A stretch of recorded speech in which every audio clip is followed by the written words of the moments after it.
नमस्कार।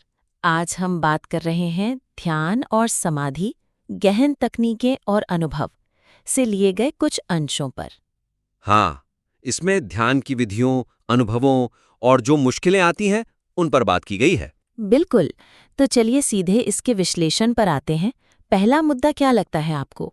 देखिए, जो सबसे पहली चीज मुझे लगी, वो ये कि अभ्यास के जो अलग-अलग पड़ाव हैं और उस दौरान जो अनुभव हो सकते हैं, उनके बीच का जो कनेक्शन है, उसको और ज्यादा साफ किया जा सकता है। अच्छा, मतलब कैसे? देखिए, दिक्कत यह है कि टेक्स्ट पहले 10 दिन के अभ्यास का जिक्र करता है ना? पहले 5 दिन, फिर अगले 5 दिन, वो ठीक है। हाँ, वो स्ट्रक्चर तो दिया है। हाँ, लेकिन उसके ठीक बाद वो अचानक से तमाम तरह की शारीरिक और मानसिक संवेदनाओं की एक लंबी लिस्ट दे देता है। जैसे सिर भारी लगना, झुनझुनी होना या कहीं शरीर में ऊर्जा घूमती हुई महसूस होना वगैरह वगैरह। अब पढ़ने वाले के लिए ये समझना थोड़ा मुश्किल हो सकता है कि भाई कौन सी सनसनी, कौन सा अनुभव अभ्यास के किस खास स्टेज से जुड़ा है। हाँ, ये बात तो है। मतलब क्या ये नॉर्मल है? क्या ये तरक्की का संकेत है? या कहीं कुछ गड़बड़ तो नहीं। बिल्कुल। तो ऐसा लगता है कि अभ्यास की विधि का जो ब्यौरा है और फिर अनुभवों या समस्याओं का जो निवारण है, ये दोनों हिस्से थोड़े अलग थलग से लगते हैं, जुड़े हुए नहीं लगते। सही कह रहे हैं। पढ़ने वाला, खासकर अगर कोई नया है, वो तो पक्का कंफ्यूज हो सकता है। उसे लग सकता है, अरे मुझे तो अभी दूसरे दिन ही सिर भारी लग रहा है, ये तो शायद बाद में होना था। एग्जैक्टली। या ये झुंझुनी अच्छी बात है या मुझे कुछ बदलना चाहिए। ये जो क्लैरिटी की कमी है, ये थोड़ा बेचैनी पैदा कर सकती है। बिल्कुल। तो फिर सुझाव क्या होगा? इसे कैसे बेहतर बनाया जा सकता है? सुझाव ये है कि अभ्यास के ब्यौरे वाले हिस्से और जो आम अनुभव या प्रॉब्लम सॉल्विंग वाले हिस्से हैं, उनको आपस में बेहतर तरीके से गूंथ दिया जाए। इंटीग्रेट कर दिया जाए। हाँ, इंटीग्रेट करें, ताकि पढ़ने वाले को आसानी से समझ आए कि किस पड़ाव पर क्या उम्मीद रखनी चाहिए। हर स्टेज के साथ उस दौरान होने वाले आम अनुभवों को साफ तौर पर जोड़ देना चाहिए। जैसे कुछ उदाहरण दे सकते हैं? हाँ, बिल्कुल। जैसे जब आप पहले 5 दिनों के अभ्यास के बारे में बता रहे हैं, जब साधक शरीर की अंदरूनी आवाज़ों और हरकतों को महसूस करने की कोशिश कर रहा होता है, हाँ। तो उसके ठीक बाद या उसी के साथ उन खास एहसासों पर बात करें जो इस शुरुआती दौर में आम है। जैसे शरीर में चींटियों के रेंगने जैसा लगना, या पेट से हल्की आवाज़ें आना, या कहीं हल्की झुनझुनी होना। अच्छा। और ये बताएं कि ये सब शुरुआती संकेत हो सकते हैं कि ध्यान लग रहा है, शरीर में सूक्ष्म बदलाव हो रहे हैं। मतलब जिस स्टेज की बात हो रही है, उसी से जुड़े अनुभव तुरंत बता दिए जाएं। हाँ जी। और इसी तरह जब आप अगले 5 दिनों के अभ्यास पर आते हैं, जब ध्यान आज्ञा चक्र पर, मतलब यहाँ टिकने लगता है, हाँ, आज्ञा चक्र पर। तो उसके बाद उस दौर से जुड़े अनुभवों पर चर्चा करें। जैसे विचारों का अचानक बढ़ जाना, कई बार मन में ज्यादा उत्सुकता या बेचैनी होना, या फिर सिर के पिछले हिस्से का, गर्दन के पास का एहसास कम होना या सुन्न सा लगना। ओके, तो ये भी बताएं कि ये क्यों हो रहा है? शायद ध्यान गहराने के कारण। बिल्कुल, कि कैसे ध्यान के गहराने पर मानसिक और शारीरिक स्तर पर बदलाव आते हैं, इससे वो रिलेट कर पाएगा। ठीक है, लेकिन अगर कोई इन सारे अनुभवों को एक साथ देखना चाहे रेफरेंस के लिए? हाँ, वो भी एक जरूरी पॉइंट है। उसका भी तरीका है। एक विकल्प ये हो सकता है कि आप एक अलग सेक्शन बनाएं, शायद आखिर में या बीच में कहीं। जैसे आम अनुभव और उनके मायने टाइप का कुछ? हाँ, बिल्कुल ऐसा ही। ध्यान के दौरान आम अनुभव और उनके मायने या कुछ ऐसा। लेकिन इस सेक्शन में भी हर अनुभव के साथ ये जरूर बताएं कि ये अभ्यास के किस दौर में ज्यादा देखने को मिल सकता है। अच्छा, क्रॉस रेफरेंसिंग जरूरी है। इन 6 से 10 में आम या विचारों की उथल-पुथल दिन 3 से 7 में संभव। इस तरह ये सेक्शन एक रेडी रेकनर जैसा काम करेगा, जिसे साधक जरूरत पड़ने पर देख सकता है, लेकिन वो कनेक्शन बना रहेगा। ये तरीका वाकई काम का लग रहा है। इससे साधक को बहुत स्पष्टता मिलेगी और वो अपने अनुभवों को लेकर कम घबराएगा या कंफ्यूज होगा। ठीक है, ये पहला पॉइंट हुआ। जी। अब दूसरे पहलू पर आते हैं। मुझे लगता है कि जो अलग-अलग लेवल के साधक हैं, उनके लिए जो आश्वासन दिया गया है और जो असल में एडजस्टमेंट करने की जरूरत पड़ सकती है, उसके बीच का संतुलन शायद और बेहतर हो सकता है। हाँ, ये भी एक बहुत जरूरी बात है। इस पर ध्यान देना चाहिए। देखिए, टेक्स्ट में अच्छी बात है कि कई बार जो अजीब सी लगने वाली संवेदनाएं होती हैं, जैसे सांस एकदम धीमी हो जाना, या अचानक दिल जोर से धड़कने लगना, या शरीर में बिजली के झटके जैसा महसूस होना, उनको नॉर्मल बताया गया है। हाँ, और कहा है कि घबराएं नहीं, जरूरी भी है, वरना लोग डर सकते हैं। लेकिन इसमें कमी ये लगती है कि ये उन सिचुएशंस के लिए थोड़ी बारीक गाइडेंस नहीं देता, जहां शायद वो अनुभव असल में इशारा कर रहे हों कि भाई अपनी तकनीक में कुछ बदलाव करो। या शायद तुम जरूरत से ज्यादा जोर लगा रहे हो। हाँ, या हो सकता है थोड़ी देर के लिए अभ्यास रोक देना ही बेहतर हो। बिल्कुल, सिर्फ चिंता मत करो या इग्नोर करो कह देना हमेशा काफी नहीं होता, खासकर जब शरीर कुछ संकेत दे रहा हो। सही कहा। और एक और बात, ये टेक्स्ट नए साधकों और जो थोड़े अनुभवी हैं उनके बीच भी साफ तौर पर फर्क नहीं करता, है ना? जबकि हो सकता है कि दोनों तरह के लोग एक ही अनुभव को अलग तरह से महसूस करें या उन्हें अलग तरह की सलाह की जरूरत हो। हाँ, मिसाल के तौर पर जो सालों से ध्यान कर रहा है उसके लिए सांस का लगभग रुक जाना शायद एक गहरा अनुभव हो, एक उपलब्धि हो। लेकिन एक बिल्कुल नए साधक के लिए ये डरावना हो सकता है। उसे लगेगा कहीं कुछ गलत तो नहीं हो रहा। बिल्कुल, तो सिर्फ ये कह देना कि नज़रअंदाज करो या चिंता मत करो हमेशा सबसे मददगार सलाह नहीं होती, खासकर अगर कोई शारीरिक तकलीफ महसूस कर रहा हो। हाँ, ये अनुभव को समझने और उस पर प्रतिक्रिया देने के तरीके में अंतर होना चाहिए, लेवल के हिसाब से। सही। तो मेरा सुझाव ये है कि अनुभवों को सामान्य बताने के साथ साथ कुछ ऐसे दिशा निर्देश या आप कह सकती हैं पैमाने वो भी दिए जाएं जिनसे साधक ये अंदाजा लगा सके कि कब किसी अनुभव पर ज्यादा ध्यान देने की जरूरत है। मतलब कब एक्शन लेना है। हाँ, कब अपनी तकनीक या कोशिश के लेवल में बदलाव करना पड़ सकता है। खासकर शुरुआती और मध्यवर्ती यानी इंटरमीडिएट साधकों के लिए सलाह को थोड़ा और स्पेसिफिक बनाया जा सकता है। इसके कुछ उदाहरण दे सकते हैं, कैसे किया जा सकता है ये? हाँ, जरूर। जैसे टेक्स्ट में बताया गया है कि हल्का सिरदर्द या माथे पर खिंचाव होना नॉर्मल हो सकता है। हाँ, ये तो लिखा है। ये ठीक है, लेकिन साथ में ये भी साफ करें कि अगर ये दर्द बहुत तेज है या ध्यान खत्म होने के काफी देर बाद तक बना रहता है या फिर हर बार ध्यान में बैठने पर लगातार होता है, तो साधक को अपनी कोशिश के लेवल पर ध्यान देना चाहिए। अच्छा, तो क्या सलाह दें? सलाह दें कि शायद वो बहुत ज्यादा जोर लगा रहे हैं, आंखों को सिकोड़ रहे हैं, तो उन्हें दबाव कम करना चाहिए, आंखों को ढीला छोड़ना चाहिए, या फिर अपनी बैठने की मुद्रा, आसन को जांचने के लिए कहें।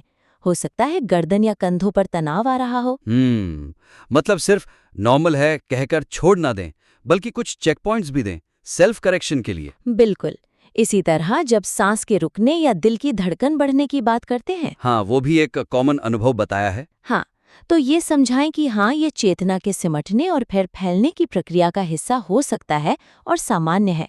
लेकिन अगर इसके साथ बहुत ज्यादा घबराहट हो रही है, डर लग रहा है या तेज शारीरिक बेचैनी हो रही हो, तो क्या करें? तो साधक को धीरे धीरे ध्यान से बाहर आ जाना चाहिए, थोड़ा आराम करना चाहिए, और अगर वो अभ्यास में नए हैं तो शायद किसी अनुभवी गाइड से सलाह लेना बेहतर होगा। ये नहीं कि बस डटे रहो चाहे कुछ भी हो जाए। हाँ, सुरक्षा और सहजता भी जरूरी है। ये बहुत प्रैक्टिकल सलाह है। और एक और उदाहरण ले, शरीर में झटके या कंपन। टेक्स्ट कहता है कि इन्हें अनदेखा करें। हाँ, इग्नोर करने को कहा है। लेकिन सुझाव ये हो सकता है कि सिर्फ अनदेखा करने के बजाय साधक धीरे से अपना ध्यान उन हिस्सों से हटाकर वापस अपने मंत्र या सांस पर ले आए। उनसे लड़े नहीं, घबराए नहीं, बस ध्यान वापस ले आए। अच्छा, जेंटल रीडायरेक्शन। हाँ, और ये भी बताएं कि अगर ये झटके बहुत ज़्यादा तेज़ हैं या बहुत असहज महसूस करा रहे हैं, तो शायद सेशन की अवधि थोड़ी कम कर देना या बैठने की पोजीशन बदल लेना मददगार हो सकता है। मतलब साधक को अपने अनुभव के साथ काम करने के, उसे मैनेज करने के कुछ विकल्प भी दें। ये ज़्यादा संतुलित और प्रैक्टिकल तरीका लगता है। इससे साधक सशक्त महसूस करेगा कि उसके पास अपने अनुभव को संभालने के तरीके हैं, बजाय इसके कि वो बस झेलता रहे या डर जाए। बिल्कुल, एम्पावर्स द प्रैक्टिशनर। ठीक है, तो ये हुआ दूसरा पॉइंट। जी, अब तीसरे पॉइंट पर आते हैं। हाँ, बताइए। मुझे लगता है कि इस टेक्स्ट का जो शायद सबसे खास या अनोखा पहलू हो सकता है, वो है ऊर्जा के प्रवाह का उलटना। उसे और असरदार तरीके से सामने लाया जा सकता है। ऊर्जा के प्रवाह का उलटना, ये दिलचस्प है। हाँ, ताकि ये ध्यान पर लिखी गई आम सलाहों से हटकर कुछ अलग और यादगार बन सके। इसके बारे में थोड़ा और बताएं। कमजोरी क्या है इसमें अभी? देखिए, कमजोरी ये है कि टेक्स्ट में ध्यान की कई जानी पहचानी बातें शामिल हैं, जैसे सांस पर ध्यान देना, सही आसन में बैठना, विचारों को मैनेज करना वगैरह। ये सब अपनी जगह ठीक हैं, जरूरी हैं। हाँ, ये तो स्टैंडर्ड चीजें हैं। बिल्कुल। लेकिन जो ऊर्जा के उल्टे प्रवाह की बात है, यानी चेतना का पैरों के अंगूठों से सिमटकर ऊपर की ओर लौटना और सुषुम्ना नाड़ी के सक्रिय होने की जो व्याख्या है, वो वाकई दिलचस्प है और शायद यही इस टेक्स्ट की यूएसपी है, यूनिक सेलिंग प्रोपोजिशन। पर इसे टेक्स्ट के एक सेंट्रल मुख्य थीम की तरह पेश नहीं किया गया है। अच्छा, मतलब ये बात कही तो गई है पर ऐसे ही बीच बीच में प्रोमिनेंस नहीं दी गई है। हाँ बिल्कुल। ये अहम जानकारी अलग अलग संवेदनाओं और समस्याओं की व्याख्याओं के बीच कहीं कहीं टुकड़ों में मिलती है, जैसे कोई और अनुभव हो। इससे इसका वजन कम हो जाता है। समझ गए। हो सकता है पढ़ने वाला इस मुख्य कॉन्सेप्ट को पूरी तरह पकड़ ही ना पाए, या ये ना समझ पाए कि जो अलग अलग अनुभव उसे हो रहे हैं वो सब असल में इसी एक बुनियादी प्रक्रिया से कैसे जुड़े हुए हैं। वो शायद इसे भी बाकी संवेदनाओं की तरह एक और अनुभव मान ले, जबकि ये शायद उन सब का आधार हो, जैसा टेक्स्ट कह रहा है। हाँ, ये तो वाकई एक मौका गंवाने जैसा है। अगर ये इतना सेंट्रल आइडिया है तो इसे तो बिल्कुल सामने रखना चाहिए था। बिल्कुल। तो सुझाव ये है कि ऊर्जा के प्रवाह के उलटने और चेतना के सिमटकर ऊपर उठने के इस कॉन्सेप्ट को टेक्स्ट का एक मार्गदर्शक सिद्धांत बनाकर पेश करें। Guiding principal. हाँ, इसे शुरुआत में ही ज्यादा प्रमुखता से सामने लाएं और फिर लगातार ये दिखाएं कि कैसे बताई गई तकनीकें, जैसे रीढ़ सीधी रखना, सांस पर खास तरह से ध्यान देना और अनुभव, अलग अलग शारीरिक संवेदनाएं, मानसिक अवस्थाएं, सब इसी सेंट्रल एनर्जेटिक प्रोसेस से जुड़े हुए हैं। इसे प्रैक्टिकली कैसे किया जा सकता है? कुछ तरीके? हाँ, कई तरीके हो सकते हैं।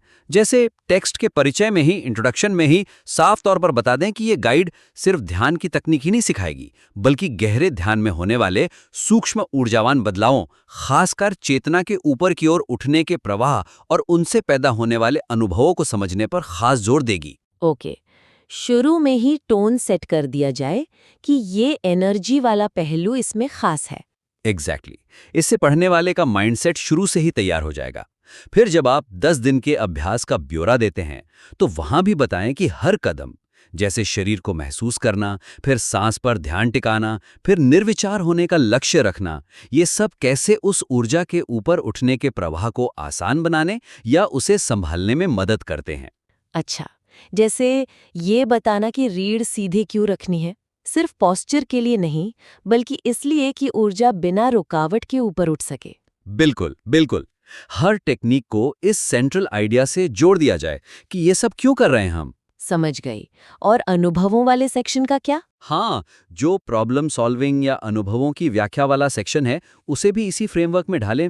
साफ तौर पे बताएं कि ज्यादातर जो संवेदनाएं बताई जा रही हैं, चाहे वो गर्मी हो, कंपन हो, खिंचाव हो, सांस में बदलाव हो, ये सब उसी ऊर्जा के रीस्ट्रक्चर होने और चेतना के ऊपर उठने के स्वाभाविक नतीजे या उसके बाहरी लक्षण हैं। अच्छा। इससे साधक अपने अनुभवों को एक बड़े परिप्रेक्ष्य में देख पाएगा।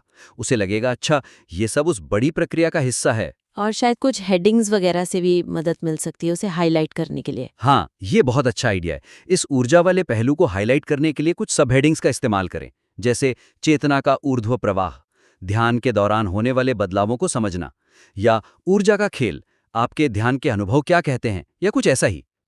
इससे पढ़ने वाले को एक साफ फ्रेमवर्क मिलेगा और टेक्स्ट का जो सबसे अनोखा और शक्तिशाली हिस्सा है वो उभर कर सामने आएगा। ये इसे सिर्फ कैसे ध्यान करें गाइड से ऊपर उठाकर ध्यान में असल में क्या होता है ऊर्जा के स्तर पर वाली गाइड बना देगा। ये वाकई में टेक्स्ट को एक अलग पहचान और गहराई दे सकता है। ये बहुत ही उपयोगी सुझाव है। मुझे भी ऐसा ही लगता है।